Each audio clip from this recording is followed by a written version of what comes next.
Hello everyone, good morning. So today we are going to start biology class 12, chapter number 13, supplementary material. And the name of the chapter is organism and population. So we will start with supplementary material of this chapter. ज़्यादा कुछ नहीं है, सिर्फ निश के बारे में दिया हुआ है supplementary material में. तो चलिए देखते हैं हम लोग क्या दिया हुआ.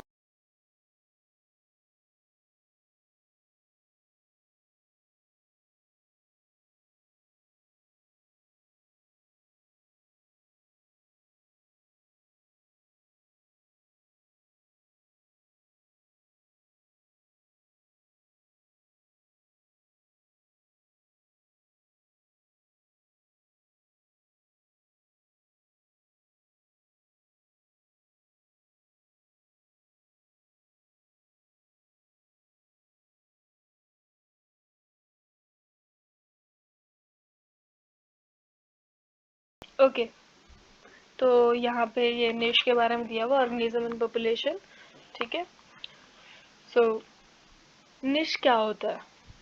व्हाट इज अ निश? हम लोगों ने चैप्टर में डिस्कस किया था. यहाँ पे एक बार फिर से देख लेते हैं. अ habitat that can contain many ecological niches. बहुत तरह के निशेस हो सकते हैं. निश के चार टाइप होते हैं, चार टाइप के इकोलॉजिकल निशेस होते हैं. ठीक है. And support a variety of species. तो एक ऐसा हैबिटेट जो कि क्या करता हो, बहुत सारे इकोलॉजिकल निश कंटेन करते हैं एक हैबिटेट. ठीक है. And support a variety of species को जगह देता है रहने का. ठीक है. द इकोलॉजिकल निश of an organism represent the range of conditions that it can tolerate. Ecological निश का मतलब क्या है कि एक रेंज, एक दायरा, कंडीशंस का एक ऐसा रेंज जिसको वो टॉलरेट कर सकता है वो ऑर्गेनिज्म. ठीक है. इकोलॉजिकल निश का मतलब एक ऑर्गेनिज्म के कंडीशंस जिनको वो फेस कर सकता है, टॉलरेट कर सकता है. And the resources it utilizes, जो रिसोर्स वो यूज करता है. ठीक है. And its functional role in ecological system, और उस ऑर्गेनिज्म का इकोलॉजिकल सिस्टम में फंक्शनल रोल वो होता है उसका निश. ईच स्पीशीज ऑक्यूपाइज डिस्टिंक्ट निश. हर एक स्पीशीज की अलग अलग निश होती है, अलग अलग रेंज होती है, अलग अलग रिसोर्सेज वो यूटिलाइज करता है उस रेंज में रह के, वो अलग अलग रोल प्ले करता है इकोलॉजिकल सिस्टम के लिए उस निश में रह के. तो हर एक ऑर्गेनिज्म का डिस्टिंक्ट निश है. And no two species are believe to occupy same निश.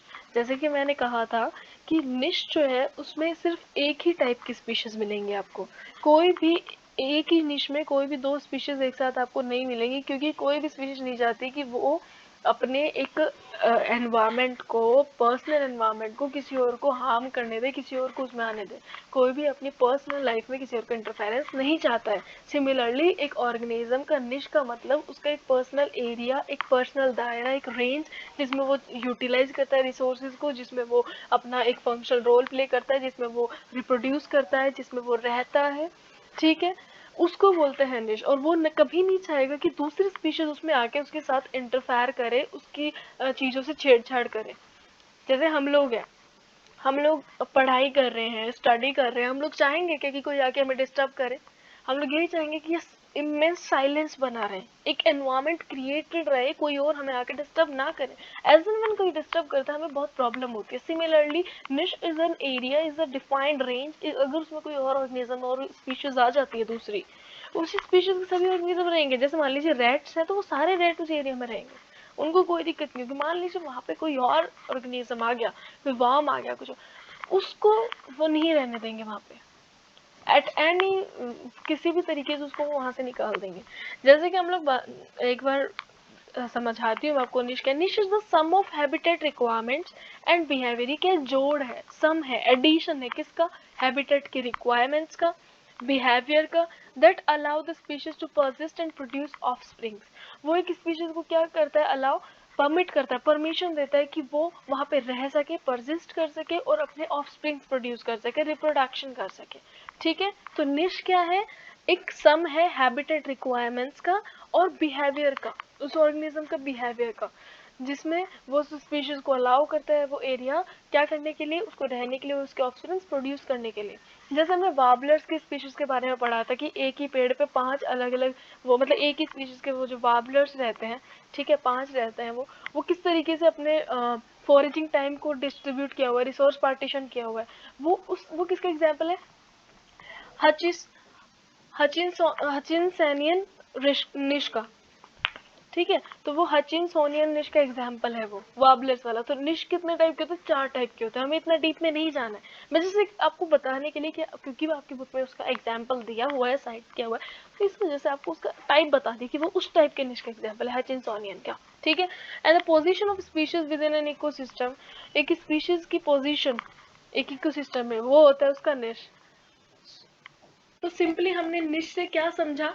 निश एक ऐसा एनवायरनमेंट, एक हैबिटेट जिसमें एक ऑर्गेनिज्म रहेगा, ठीक है। वो हैबिटेट उसको अलाउ करेगा कि वो वहां पे रहे, वहां पे रिप्रोडक्शन करे, ठीक है, अपने ऑफस्प्रिंग्स प्रोड्यूस करे, वो उस एनवायरनमेंट में रह के अपनी पूरी लाइफ आराम से बिता सके, ठीक है। निश निश में एक स्पीशीज में, एक निश में आपको कभी भी 2 स्पीशीज नहीं मिलेंगी, एक ही स्पीशीज मिलेगी, ठीक है। वन निश अलाउज ओनली वन स्पीशीज, मतलब एक ही स्पीशीज रहती है, क्योंकि वो दूसरी स्पीशीज को अपनी लाइफ में इंटरफेयर करने देना नहीं चाहता। No one wants. हमको ही देख लीजिए, हम ह्यूमंस चाहेंगे क्या कि कोई और स्पीशीज आके हमारे घर में रहे? हम चाहते हैं कि लिजर्ड्स रहें? नहीं, हम क्या सोचते हैं, जितना जल्दी हो सके उतना जल्दी उनको भगा दिया जाए। माइसेस, कोई भी स्पीशीज को नहीं रहने देना चाहते, जाले लगे रहते हैं घर में आसपास में, हम लोग क्या देखते हैं, तो गंदगी है, हम लोग उसको रिमूव कर देते हैं, क्योंकि उसमें वहां पे कौन मिलेगी आपको? ये स्पाइडर्स, राइट। तो हम लोग क्या सोचते हैं कि ये जितने जल्दी हट सके उतने जल्दी हटा दे। हम लोग भी हमारे निश में किसी को नहीं रहने देना चाहते, नहीं रहने देना चाहते। सेम हमारा जो घर है वो हमारा निश है, हमारा निश है, वो एक ऐसा एनवायरमेंट है, एक हैबिटेट है जिसमें हम लोग रह रहे हैं, ऑक्सीजन प्रोड्यूस कर रहे हैं, वहाँ पे अपनी लाइफ आराम से बिता पा रहे हैं, ठीक है। अब जैसे हम लोग एक एग्जाम्पल मैं आपको बताती हूँ, दैट इज द कैलिफोर्निया का एक एग्जाम्पल है। कैलिफोर्निया में एक ऑर्गेनिज्म है, ठीक है। तो उसका चैपलर्स नाम का हैबिटेट है, ठीक है।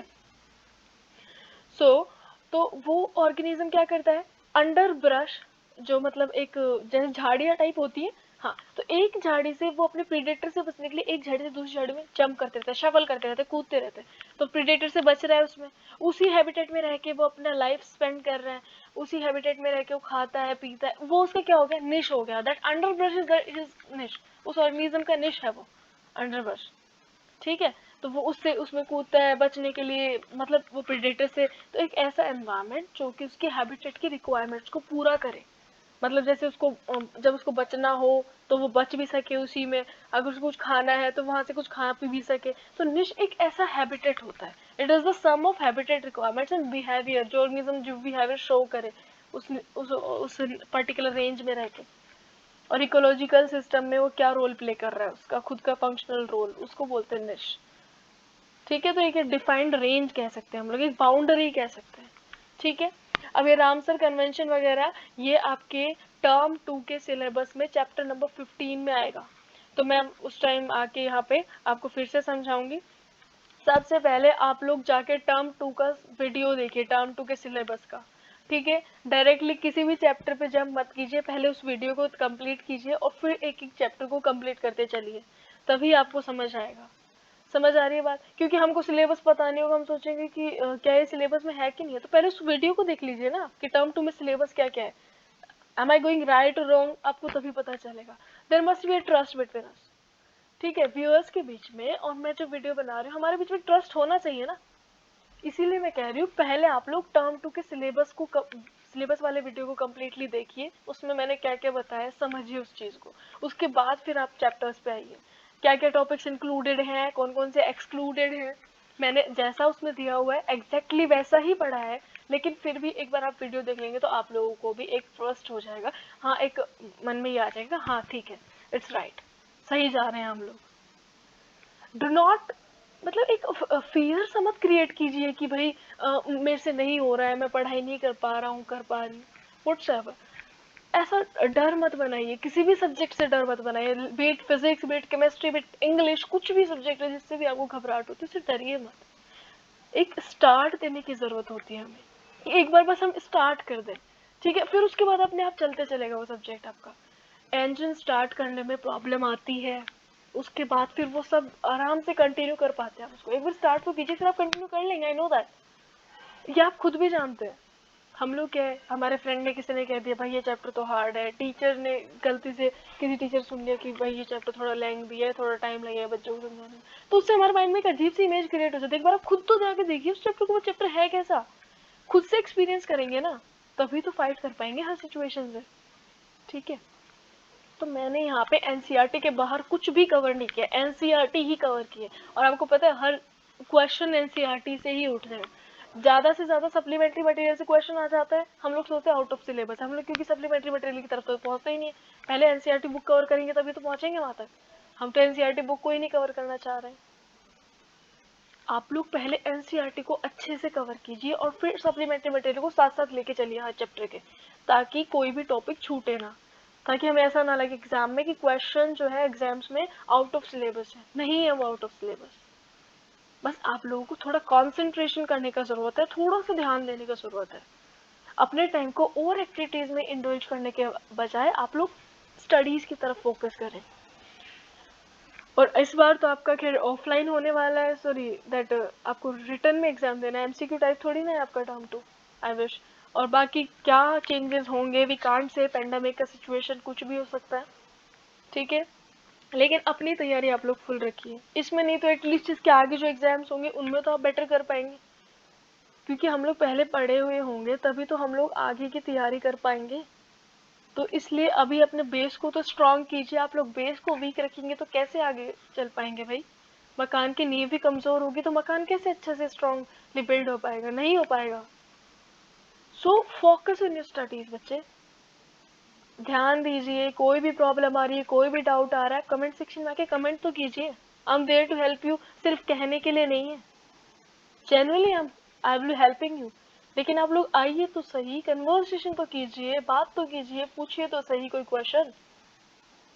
कोई भी प्रॉब्लम है पूछिए कमेंट सेक्शन में, ठीक है। और वीडियोस को जितना ज़्यादा शेयर कर सकते करिए, पता नहीं कौन बच्चे को कितनी ज़रूरत पड़ रही हो, किसी की हेल्प हो जाएगी आप लोगों की वजह से। और आप लोग खुद की भी हेल्प कीजिए भाई, ठीक है। So please like share and subscribe the video and share as much as you can, और सब्सक्राइब जरूर करें, ठीक है। बेल आइकन को प्रेस करना ना भूलें। सो थैंक यू, ऐसी नई वीडियोस के साथ I will be there again, ठीक है। Thank you so much, do not forget to hit the subscribe button and like, share and subscribe the video. Thank you.